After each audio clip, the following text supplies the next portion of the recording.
ये समाज क्यों बिगड़ गया है जानते हो? अंग्रेज हमसे ज्यादा चालाक थे, पहले भी आज भी। जब उन लोगों ने हुस्न परस्ती अपनाई तो कई करोड़ काली लड़कियों को कोई अमेरिका बरतानिया में पूछता नहीं था, जो नाटी थी, काली थी, भद्दी थी, कोई नहीं पूछता था। तो उन्हें वो सेक्स फ्री कर दिया उन लोगों ने। अगर हम मुसलमानों ने भी काली औरतों को छाटा, लूली लगड़ी औरतों को छाटा और रंगों रूप को छाटा, तो अगर 10 लाख लड़कियां हमारी बिना मर्द के रह जाएंगी समाज में, तो वो धारा कहां जाएगा, कैसे रुकेगा, कौन उस हया को रोकेगा? कोई नहीं रोक सकता। इसीलिए अमीरुल मोमिनीन हजरत उमर रज़ियल्लाहु ताला अन्हु जब बादशाह हुए, जब खलीफा हुए, तो आपने कानून बनाया था। जानते हो कानून क्या था? अल्लाह के रसूल जिंदा थे, मुसलमान गोरी गोरी यहूदियों की लड़कियों से ब्याह करते थे, ईसाइयों की लड़कियों से ब्याह करते थे, अल्लाह के रसूल कुछ नहीं बोलते थे। हज़रत अबू बकर रज़ियल्लाहु ताला अन्हु का जमाना आया, बहुत सुंदर सुंदर यहूदी औरतें, ईसाई लड़कियां मुसलमान पिछ पिछ के ब्याह करते थे। अबू बकर कुछ नहीं बोलते थे। जब हज़रत उमर का जमाना आया तो एक सहाबी जिनका नाम याद करो, हुज़ैफा बिन यमान, हुज़ैफा बिन यमान ने एक अंग्रेज औरत से ब्याह किया, शादी किया। हज़रत उमर को पता चला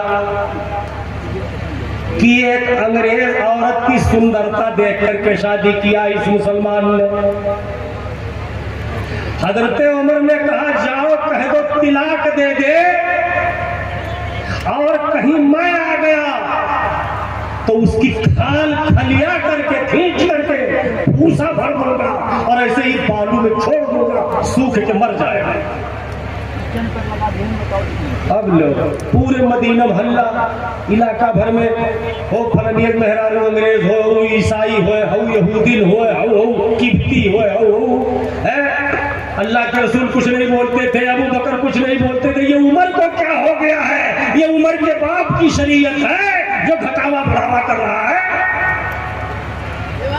भागे भागे बदरी सहाबी जो जिंदा थे, जो बदर में शरीक हुए थे, बदरी सहाबियों की जिम्मेदारी अल्लाह ने ली है, वो जन्नती है। बदरी सहाबियों के पास मदीना में गए, कहा चलो वरना उमर हमारी खाल खींच लेगा। गए, बदरी सहाबी इकट्ठा हुए, अमीरुल मोमिनीन के पास गए, कहा अमीरुल मोमिनीन कि आप ऐसा अंधेर न करो, अल्लाह के रसूल ने कुछ नहीं कहा, अबू बकर ने कुछ नहीं कहा, सब लोग ब्याह शादी करते रहे।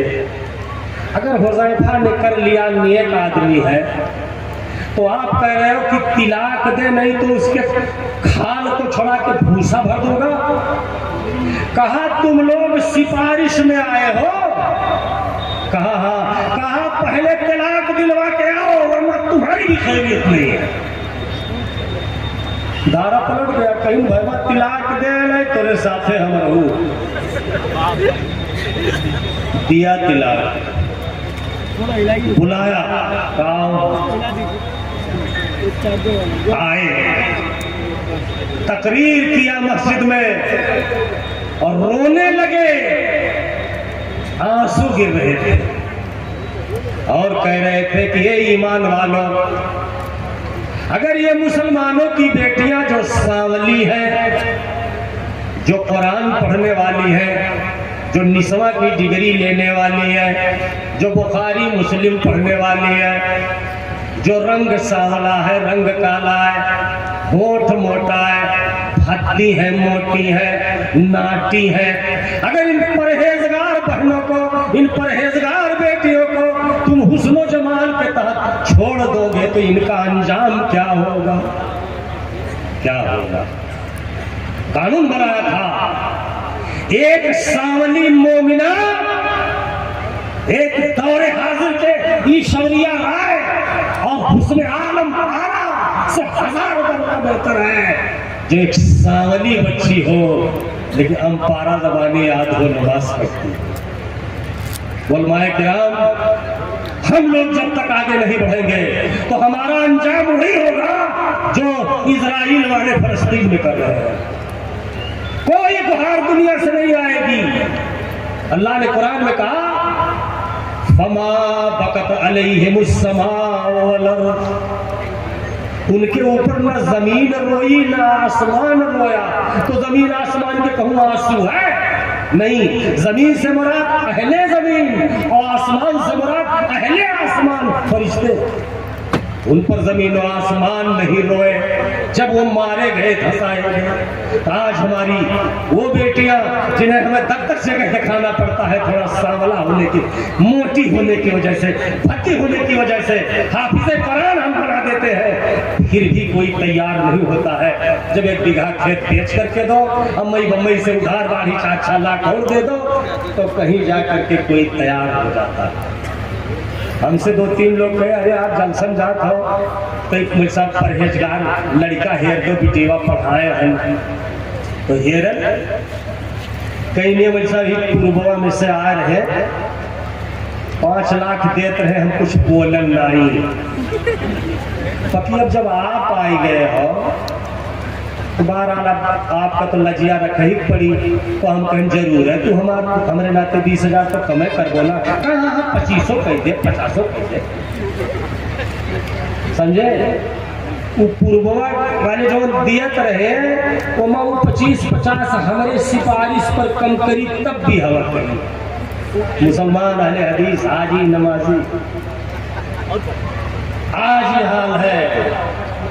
तो जब साचा ही खराब है तो चाहे जितना ईटा पाथर कुल टेढ़ा पैदा होगा।